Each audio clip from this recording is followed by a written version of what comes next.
Back Krishnanjali గారు, ఏంటి నాయకులు తీసుకుంటున్న ఈ వైఖరి? ఒకటి వైసీపీ ఎవరైనా వెళ్ళిపోయిన వాళ్ళు ఉంటే వెనక్కి రమ్మంటున్నారట. తెలుగుదేశం పార్టీ ఎవరైతే సరిగ్గా చేస్తే ఈ మధ్యన వార్నింగ్లు ఇవ్వడం కూడా చూసాం. దానికి ఇది కొనసాగిపోయాము. సో ఎలా చూడాలి వీళ్ళు తీసుకున్నది? పవన్ కళ్యాణ్ గారు ఇంకా ఆయనకి కాంగ్రెస్ మీద ఆగ్రహం అలాగే కొనసాగుతుంది, పంచలేపించి కొట్టడం అవన్నీ ఇప్పుడు ట్రోల్ చేస్తున్నారు. నమస్తే మెంబర్స్ అందరికి కూడా నమస్కారం. జగన్మోహన్ రెడ్డి పోతే పోండి, మీ నాయకులు ఎవరైతే ఉన్నారో ఇలాంటి పెద్ద పెద్ద నాయకులతో వెళ్ళిపోయినంత మాత్రాన వైఎస్ఆర్ కాంగ్రెస్ పార్టీకి నష్టమేం లేదు, ఇవన్నీ బహిరంగంగానే చెప్పాడు, ప్రెస్ మీట్లో చెప్పాడు. ఇదంతా కూడా ఏమీ ఇది లేదు, కొత్త నాయకులను తయారు చేస్తాం, కొత్త నాయకులు వస్తారు, కొత్త రక్తం వస్తుంది, ఇవన్నీ కూడా మేకపోతు గాంభీర్యంతో గతంలో మాట్లాడినటువంటి మాటలు. చాలా మంది బుర్రనేని వీళ్ళందరూ వెళ్ళిపోయినటువంటి సందర్భంలో మాట్లాడినటువంటి మాటలు. జగన్మోహన్ రెడ్డి ఏమనుకున్నాడు, వీళ్ళందరూ వెళ్ళిపోతే కొత్త వాళ్ళు వస్తారు, కార్యకర్తలు సరిపోతారు. ఏమో అసలు జగన్మోహన్ రెడ్డి వైఖరి ఏంటంటే, ఏముందబ్బా 5 ఏళ్ళు నిద్రపోతే అట్లా నిద్రపోయి లెగిస్తే అయిపోయింది, 5 ఏళ్ళు కళ్ళు మూసుకొని తెరిచే లోపల అయిపోయింది, మళ్ళీ ముఖ్యమంత్రి అయిపోతాము, ఇలాంటివన్నీ కూడా ఒక భ్రమంలో ఉన్నాడు జగన్మోహన్ రెడ్డి.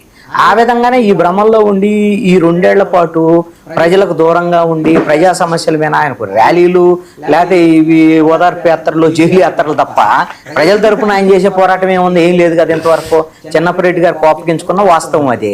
ఇప్పుడు అలాంటప్పుడు ఇప్పుడు ఏమర్థమైంది, ఇప్పుడు కానీ జనం వెళ్ళాలంటే, జనంలోకి వెళ్ళాలంటే, లేదంటే రేపు పొద్దున ఆయన పాదయాత్ర చేయాలంటే ఎవరైతే మళ్ళీ నాయకులు కావాలా? బాలినేని శ్రీనివాసరెడ్డో, సామినేని ఉదయభానో ఈ నాయకులే కావాలి. లేకపోతే ఊరికి ఆషామాషి వ్యవహారం కాదు కదా. ఏదో నా బొమ్మ చూస్తే గెలిచేస్తారు, నాకు బొమ్మ ఇవన్నీ ఆయన బొమ్మ చూసే కదా 11 సీట్లు 11 మూల కూర్చోబెట్టింది ఈ రోజున. ఆయన కూడా అదే అనుకున్నాడు, 150 175 వచ్చేస్తే మనకి సిద్ధం అని ఆ రోజున ప్రకటించుకున్నాడు. ఏమైంది?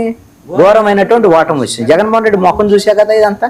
అందుకని క్షేత్రస్థాయి నాయకుల యొక్క ప్రమేయము, వాళ్ళ పాత్ర లేకుండా, వాళ్ళు ప్రజల్లో లేకుండా జగన్మోహన్ రెడ్డి ఊరికే అప్పుడప్పుడు అలా వచ్చేసి జైలు విజిట్లు చేస్తే కుదిరేటువంటి పని కాదు. వైఎస్ఆర్ కాంగ్రెస్ పార్టీ మళ్ళీ కోరుకునేటువంటి పరిస్థితి లేదు అని జగన్మోహన్ రెడ్డికి కూడా అర్థమైన తర్వాత రేపు పొద్దున మళ్ళీ జనంలోకి రావాలంటే పాత నాయకులు కావాలనేటువంటి ఆలోచన, ధోరణి ఈ రోజున జగన్మోహన్ రెడ్డి వైపు నుంచి మనకు కనపడుతున్నటువంటి మాట. మరి లేప్పుడు వాళ్ళందరూ వస్తారా రారా? మీరు గమనించిన బాలినేని గురించి మొన్న పోయినప్పుడు నేరుగా బహిరంగ సభలో మాట్లాడాడు కదా. బాలినేని అన్న వస్తాడా ఆయన ఏదో గురించి ఆయన ప్రస్తావన చేశాడు. మామూలుగా అయితే అలాంటి ప్రస్తావనలు చేయడు కదా. పోతే పోయారు ఉన్నారన్నప్పుడు ఎందుకు ప్రస్తావన చేస్తాడు? అయితే ఇది వాస్తవంగా వైఎస్ఆర్ కాంగ్రెస్ పార్టీ ఉన్నటువంటి పరిస్థితుల్లో కోలుకునేటువంటి పరిస్థితి లేదు అని అర్థమవుతుంది. రేపు స్థానిక సంస్థల ఎన్నికలు వస్తే నిలబడేటువంటి పరిస్థితి ఉండాలి కదండి. మీకు పులివెందల ఏదైతే జెడ్పీటీసీ ఎన్నికలు ఏది జగన్మోహన్ రెడ్డి ఇలాకాలో, జగన్మోహన్ రెడ్డి నియోజకవర్గంలో ఎన్నికలు, ఉప ఎన్నికలు జరిగితేనే ఏజెంట్లు కూర్చునేటువంటి పరిస్థితి లేక వాళ్ళు ఘోరంగా ఓడిపోయినటువంటి పరిస్థితి. మన ఏజెంట్లు లేరు, వైఎస్ఆర్ కాంగ్రెస్ పార్టీకి ఏజెంట్లు లేరు. ఎక్కడ ఉన్న విషయం అదండి. అందుకని ఇప్పుడు రాష్ట్ర వ్యాప్తంగా ఇప్పుడు ఎవరో ఒకళ్ళు ఉండాలి రండి. ఇప్పుడు చిన్నపరెడ్డి గారు ఉన్నారు, డిబేట్లో మాట్లాడగలరు కానీ రేపు పొద్దున వెళ్ళి జనంలోకి వెళ్ళి మీరు 100 మందిని గ్యాదర్ చేయండి అంటే ఆయన చేయలేడు కదా. సజ్జల రామకృష్ణారెడ్డి చెప్పే మాటలేని ఊడు రాడు. సజ్జల రామకృష్ణారెడ్డి సర్పంచ్ కూడా గెలిచినటువంటి కాదు, వార్డు మెంబర్ కూడా కాదు. రజనీ గారు ఏమైనా పోటీ చేశారు వైఎస్ఆర్ కాంగ్రెస్ పార్టీ, ఆవిడ క్రౌడ్ పుల్లరు.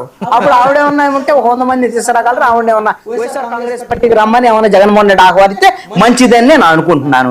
ఆవిడ కూడా అదే దారిలో ఉన్నారు కాబట్టి ఇబ్బంది కూడా లేదు. కాబట్టి ఇది వైఎస్ఆర్ కాంగ్రెస్ పార్టీ ఉన్నటువంటి పరిస్థితి కోలుకునేటువంటి స్థితిలో లేదు. ఇది జగన్మోహన్ రెడ్డికి అర్థమైనటువంటి వ్యవహారం. ఇక ఈ డీలిమిటేషన్, సీట్ల పెంపకం ఇవన్నటువంటిది కూడా ఇది కూటమి ప్రభుత్వానికి నెత్తిన పాలు పోసినట్టే. ఎందుకు అని అంటే 3 పార్టీలు ఉన్నాయి. ఆ 3 పార్టీలకు సంబంధించినటువంటి మన జనసేనకి 21 ఇచ్చారు. తర్వాత ఇప్పుడు అవి పెరగకపోతే వాళ్ళకి సంతృప్తి ఉండదు. జన సైనికులకి ఒక 50 60 కావాలని వాళ్ళు కోరుకున్నారు. ఇప్పుడు అట్టయితే సీట్లు పెరిగేదానికి అవకాశం ఉంటుంది.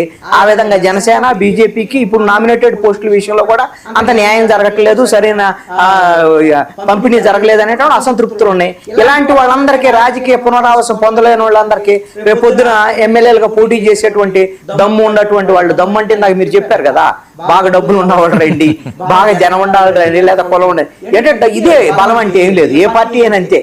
ఆ విధంగా తెలుగుదేశం, జనసేన, బీజేపీ కూటమికి సీట్లు పెంచడం అనేటువంటిది వాళ్ళకి కలిసి వచ్చేటువంటి అంశం. మరి వైఎస్ఆర్ కాంగ్రెస్ పార్టీకి తెలుగుదేశం వాళ్ళు ఏమంటున్నారంటే వీళ్ళకి 163 మంది ఎట్లా వస్తారు, జనం నుంచి వస్తారు, వీళ్ళకి పోటీ చేస్తే గెలుస్తారని గ్యారంటీ లేనప్పుడు 34 కోట్లు పెట్టి వచ్చేవాళ్ళు ఎవరని తెలుగుదేశం వాళ్ళు అంటున్నారు. మరి అది వైఎస్ఆర్ కాంగ్రెస్ పార్టీ చూసుకోవాలి. మరి ఏం జరుగుతుంది అనేటువంటి ఇప్పుడు అధికార ప్రతిపక్ష పార్టీల మధ్య డీలిమిటేషన్ అనేటువంటిది కూడా పెద్ద వ్యవహారంగానే మారేదానికి అవకాశం ఉండేది. ఇది రాజకీయంగా కూటమికి ఉపయోగపడింది. కొంత వైఎస్ఆర్ కాంగ్రెస్ పార్టీ కొంత భయాందోళన కలిగించేటువంటి అంశం అని నేను అనుకుంటున్నాను. రజనీ గారు